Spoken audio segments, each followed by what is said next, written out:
I ask you, is there anything finer sitting on a blustery winter afternoon in front of your own hearth? Warm, spinning yarns, or in this case, unspinning yarns. A fella asked me, I'm worried about the world, the state of the world, Ukraine and Russia and wokeism and so forth. I'm scared for my son. Partner, ain't no sense in worrying about it. Now, the fellas on the news, what we want you to think tonight, they want you to be scared. And there's reasons for that we won't get into at the moment. But you take care of yourself so that you're able to take care of your family, so you're able to help out your extended family and community.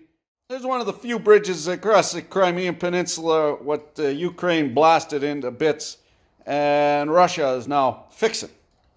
Why is not Ukraine blasting it to bits again? And look at that equipment there. Those rollers. Those are ham rollers. Brand spanking new. Who builds those? A subsidiary of the John Deere Company. Now, how did Russians get brand new rollers from the John Deere Company? They're all in cahoots. Well, they likely got them the same way that they got brand new tractors back in the 30s. Brand new Caterpillar D7 tractors in the 30s. This is the communist mind. The Red Menace. I have in my hands a book. Shocking, I know. This is one of three, extremely well researched, which goes into excruciating detail about why and how bankers figured out that if the U.S. has a boogeyman, they can make a lot of moolah. It's only business, babushka. How it works is, say you're in the USSR back in the day, and you needed jet engines for your MiG-29. You don't make jet engines. You make the titanium for the compressor vanes. But you go to Britain. You go to Rolls-Royce. Hey, we want some engines, but we ain't got no money. Not a problem. What we'll do is we'll get the taxpayers to loan you money to buy the Rolls-Royce engines, and then you can just pay us back in grain or oil or gold-backed rubles. Okay, but say the USSR wants a factory, like a truck factory. Not a problem. Ford goes in, Bridgestone goes in, and builds a factory under concession. They make an agreement, and the USSR pays Ford for that, and Ford gets a cut, and it's a concession. This is not secret stuff. It's all well understood, and it's all well documented. Ford building trucks in the USSR. The Vietnam War, the guys flying over the Ho Chi Minh Trail in their Sabre jets and kind of saying, hey, those things look like Ford trucks coming down the Ho Chi Minh Trail. That's because they were Ford trucks built in the USSR. Well, you can't very well go and have a proper, long, drawn-out war if your frenemy is hucking potatoes at you.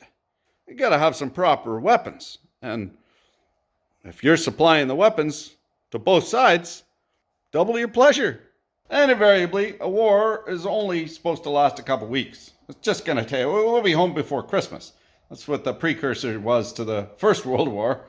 Probably the Second World, all of them. And then it drags out for as long as the establishment can possibly tease out all those sweet, lucrative weapons contracts. So what's going to happen? Well, this is an idea that dates back to Kissinger in the 50s, the use of battlefield tactical nukes. Either false flag or Russia is going to use nukes to raised earth, scorched earth, the Ukraine, which happens to be one of the breadbaskets of the world. What does that do? It shoots up the cost of, well, everything, oil and oats. And also, as it happens, the U.S. has both oil and oats. You can't use farmland, what's been irradiated for nigh on generations. So, yeah, we'll see over the Ides of March here. It's going to be scorched earth, or there'll be a nuclear meltdown in one of those areas. There's a ton of reactors there. Also, for reasons we won't get into, they don't want nuclear reactors around either. Oats, oil, cancer medicine? That's 3 for 3. Insofar as the fellow's son, I wouldn't worry too much about that wokeism, culture wars, and so forth. That's a Tennessee shuffle, technically called the old, oh, look over here, wham, castrate him right in the nuts. That's distraction, and it goes toward, well, I myself, I love freaks because it takes the pressure off me. When I grew up, you couldn't even have a ponytail. If you had it's just absurd. So I like weirdos. Better to be weird than boring. But all that'll die by the wayside because people are getting it's kind of boring. It's just boring. They tried this in the 70s before. You know that Charlie Murphy skit with the dudes what looked like the ladies were getting the most tail, Prince and the Revolution and all that kind of stuff. It was in 85, like when all that androgynous was going on, and what was wild was that the guy who looked the most like a bitch was getting all the women. Even I had the Jerry curl was coming out, and I had my slick to the side and all that. If you wearing baggy now and you acting hard, if you from LA, you was wearing some strange. And all the hair rockers, Alice Cooper and Ziggy Stardust, and they were all pedophiles dating 13-year-old girls. It was really gross. And that all kind of went away for a little bit. Now it's coming back, but it'll go away. People realize that it ain't cool, man. So if all the other kids are entitled and distracted by their devices and depressed and don't know what to do in their own body, well, welcome to the world, little buddy. It ain't no picnic.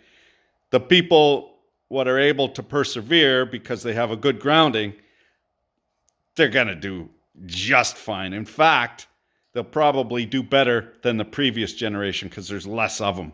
The young fellas and ladies coming up who have a modicum of capability, yeah, they're going to fucking slay it.